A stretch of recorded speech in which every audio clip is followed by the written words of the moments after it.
আমি কালকে একটা ছবি দেখছিলাম 10 টাকার নোটে, আমি আমার গাড়িতে রেখে এসেছি, মোবাইলটা তো দেখাতাম, একটু আমার মোবাইলটা আনতে পারো গাড়ি থেকে স্বরূপ। 1912 সালের 10 টাকার নোট দেখুন, বাংলায় লেখা আছে। আর এই অপদার্থরা আজকে 2025 সালে এসে বলছে বাংলা বলে কোনো ভাষা নেই। আসুন একজন সাংবাদিক আমার কাছে জাস্ট দেখার জন্য, প্লিজ। আবির চলে এসো, আবির আর আশাবুল, জাস্ট দেখার জন্য ডকুমেন্ট এভিডেন্স।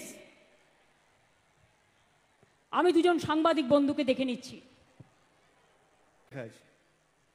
1912 সাল, ভালো করে তোলো, লোককে জানো।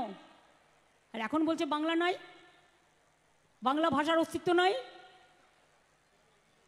এরা কারা?